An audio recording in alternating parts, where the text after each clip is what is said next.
Hey, this is Notser, and this is the Tier 8 Japanese destroyer Fubuki. It has 6 main guns, 9 torpedoes, 26 AA guns, a surface detection of 6.1 kilometers, top speed 35.8 knots, total health 12,600.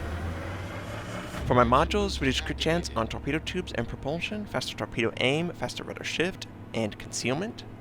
For my commander, situation awareness, faster turret traverse, lower cooldown on torpedoes, superintendent, and last stand. We are on the map Two Brothers. We spawned in and we're headed for A. Now the enemy has tier 9 and 10s, and we are definitely outgunned at the destroyer position. 2 enemy tier 10 Japanese destroyers against a tier 8 Japanese destroyer. There's a Yamato on the other team. Just a scary, scary matchup. A lot of my games, I'm going to be top tier or near top tier. There's very few successful extreme carry games where you're bottom tier just because you're outgunned, out-armored, outspeed, out everything. And this is kind of a showcase of how you can deal with being a low tier ship and still help your team win. So we're capturing A. There is no opposition to this capture so far. It's gone up every single tick it should have. We have 2 and the capture, so it's going up rather quickly. We already have C, the enemy has B, no one has D, but that could change, of course. And we spot a couple battleships, a couple cruisers. This could be the primary front of the enemy. And if it's the primary front of the enemy, there's a certain way you need to play as a destroyer. Firstly, you can't go in. They're going to be able to surround you and destroy you if you're spotted for half a second, so you need to be very cautious. I have a fantastic concealment factor between the module and the ship itself, plus I have the detection camouflage. So right off the bat, the leading edge of the enemy attack, we're going to send out widespread, cover the entire area of that choke point between the island that is just south of A and that small island that is north of the island that is at H8. That's a tight choke point that the enemy is going to have to go through, and hopefully we can land some torpedo strikes. Now, enemy torpedoes in a widespread come towards us, probably the enemy destroyer, at least one of them. So we need to be careful to not go too close to the enemy. There could be someone stealthy right in front of us. And one of our torpedoes makes contact with the Mayoko. We cause flooding. The person will probably have to use damage control, so they're going to be susceptible to fires from my allies. And this might be boring. This might be less action-packed than if I would rush in, get 2 kills, but I would die. And I don't want to die for my team. I want to live. I want to live, damn it.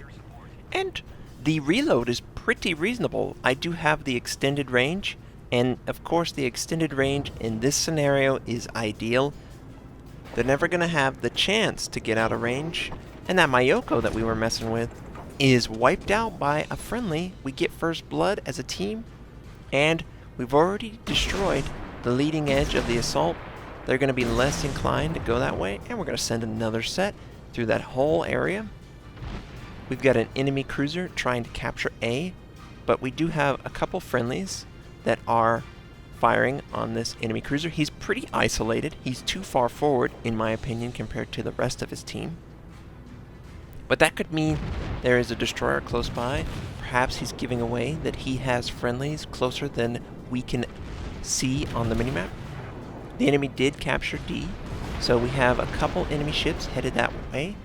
We have 3 or 4 friendly ships responding to that push. And more torpedoes from the enemy.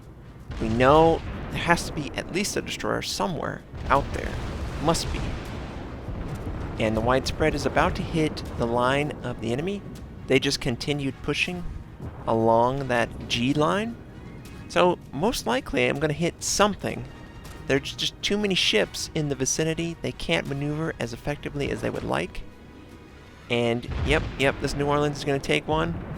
Yeah, and we cause flooding. We take out his propulsion.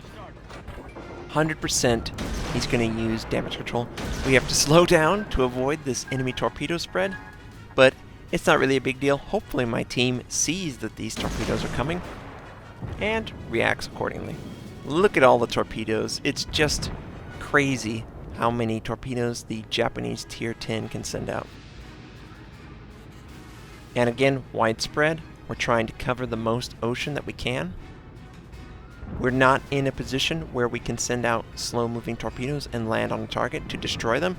We're really just trying to cause flooding and force the enemy to use damage control.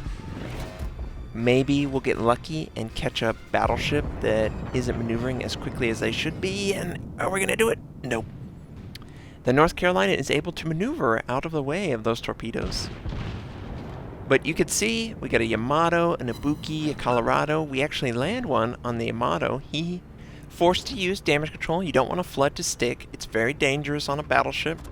1 minute and 20 seconds, taking a ton of damage, slows your ship down. Flooding is just very, very dangerous. And you could see it looks like a friendly has ran into the enemy destroyer that has been sending torpedoes the whole time. We will continue to send torpedoes. We are denying the enemy's frontal push. All these torpedoes in the water are really causing them to either maneuver or take the torpedo. It's really important what we're providing for our team, and it's kind of fun. It's kind of fun to just send out wave after wave of torpedoes and have them smack into battleships that are too slow to realize that the threat is so imminent. And is this guy gonna run into it? No, he's maneuvering, but he is showing more of his side to someone else. Easier shot. Someone gets a nice crossfire shot and takes him out. We do land a torpedo on the enemy cruiser. This Ibuki, we don't cause flooding, but he's far too forward for our guns to not get him. And oh, we were spotted half a second. Instantly turn off my anti-aircraft guns. We land one on the Yamato, don't cause flooding. That would have been awesome if we did, because we know he has damage control still down for probably a minute. So he would have taken extra damage than any other ship. So another set's ready to go. We send it out.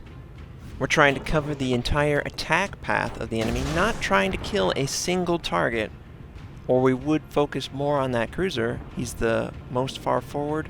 He is susceptible to a single torpedo, and honestly, the Yamato can take a lot of torpedoes, especially my torpedoes. Tier 8 versus a Tier 10. Yeah, I would have to land all my torpedoes on him just to kill him, nearly. That's how much health and armor the guy has. But if we land one, it's awesome. And this Yamato is being very aggressive, moving forward. It looks like he's going to hit. Yeah, he smacks right into a torpedo right on his nose where he doesn't have belt armor. We cause flooding. His damage control has to be up. It's been far too long since the first torpedo, but there's an enemy! An enemy destroyer is trying to sneak in and destroy everything that I hold dear. All of my friends. We can't allow that. We tell everyone, kill him! Kill the destroyer! We've got smoke. The smoke's gonna hide our torpedoes until the last possible second. This Yamato definitely looks like he wants to make for the eastern side of this island. So we have a perfect broadside opportunity. And we really don't want him to escape damage. That's the ultimate goal here. You're not getting out of this damage, Yamato. You're gonna die. The enemy destroyer is screwed. Everyone knows you're there, buddy. Everyone's firing on you. No mercy. And I looked back and it's like, did one of my torpedoes do that? Yeah, one of my torpedoes that was on the other side of the map hit a target. That's amazing, because I still have 9 up over here. And it looks like the Yamato's going to avoid all but 2 torpedoes. He didn't choose to bail out at all. Looks like I'm actually going to get one right on his butt. Yeah, we got him. We took out steering. And he's got fires, floods. He's taken a lot of damage. He's trying to heal. And his heal factor is going to be pretty effective. But it's going to stop at some point. And I'm trying to decide, should I fire on this guy? He's clearly not interested in firing on me. He just fired on the friendly Amagi. But we're really close. We're almost within that detection range. Remember, 6.1 with all the buffs we've got. And we're just going to send out our torpedoes. We're spotted. Gotta go for it. And our guns are not going to do anything to this guy. We need the torpedoes to land. And look at the wave of secondary guns. The Yamato has secondary guns that are primary guns on the Mogami. Yeah, it's pretty sick. You gotta be very careful around.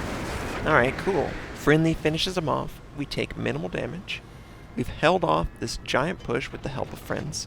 We got an enemy Atago who seems to be having a little bit of trouble, so we're going to try and head off and do damage to him.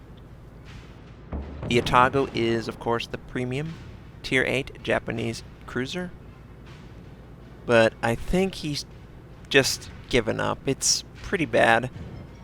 We've totally shut down this large push by the enemy while also returning to capture C and D and preventing any enemies from penetrating our western flank. So overall, I really do feel like most of that was the combination of my torpedoes and the battleship guns really putting down fire on enemy ships that try and push forward. We really held them back. And yeah, this was suicidal left and right, but that's not what mid to high tier destroyers can do. They don't have the kind of power the tier 10s have, or the Isukaze, the Minikaze. They're just not that kind of ship, and you need to work your way through the grind, through the ships that are serviceable, and a lot of that is the technique that you choose to fight the enemy. I just happened to run into the fleet in that scenario. I don't want to kill myself, I don't want to run forward, I want to deny them the area and get some strikes on that cause damage control to have to be used. Flooding is far too dangerous to not use damage control. If we wouldn't have hit the enemy, we would have pushed on and harassed the enemy's flank. And I believe that was the correct strategy on this particular map in this scenario. I wanted to avoid fighting the destroyers in a 1v1 because they're tier 10 destroyers. They're way stronger than me. Way stronger than me.